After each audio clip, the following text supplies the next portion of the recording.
L'Afrique est le berceau de l'humanité. Bien avant les frontières et les noms des continents, elle existait déjà comme la terre où l'homme fit ses premiers pas. Dans les vallées de l'Afrique de l'Est et sur les grandes plaines anciennes, l'humanité est née, a appris à observer le ciel, à maîtriser le feu et à transmettre le savoir. Chaque être humain porte ainsi une part de l'Afrique en lui. Très tôt, le continent s'est organisé en civilisations avancées. L'Égypte antique en est l'exemple le plus emblématique. Ses pyramides, alignées avec les étoiles, témoignent d'un savoir profond en astronomie, en mathématiques et en médecine. La société reposait sur Maat, principe d'équilibre et de justice, tandis que le Nil assurait la prospérité. Plus au sud, la Nubie et le royaume de Couche furent des puissances influentes, parfois dominantes. En Afrique de l'Ouest, les empires du Ghana, du Mali et du Songhai marquèrent l'histoire par leur richesse et leur rayonnement intellectuel. L'or de bambouk et de bourré alimentait le commerce mondial. Mansa Moussa, par sa générosité légendaire, révéla au monde la prospérité africaine.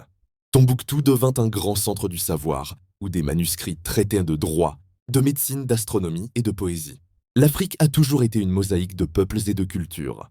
Les Bantous diffusèrent l'agriculture et le fer. Les Peuls portèrent une tradition orale riche, tandis que les Yoruba, Ashanti, Zoulous, Berbères, Touaregs et Swahili bâtirent des sociétés organisées. La parole y était sacrée, et les griots conservaient la mémoire collective, car sans mémoire, un peuple perd ses racines. Cette continuité fut brisée par la traite négrière.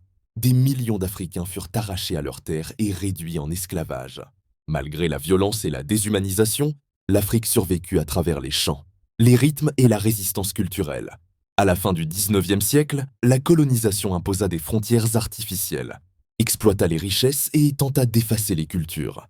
Pourtant, des figures comme Samori Touré, Lat Dior, Béanzine ou Shaka Zulu résistèrent avec courage.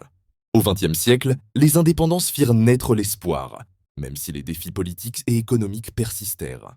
Aujourd'hui, l'Afrique est debout. Jeune et créative, elle innove dans la technologie, la culture et l'entrepreneuriat. Une nouvelle conscience émerge. L'Afrique veut écrire elle-même son avenir.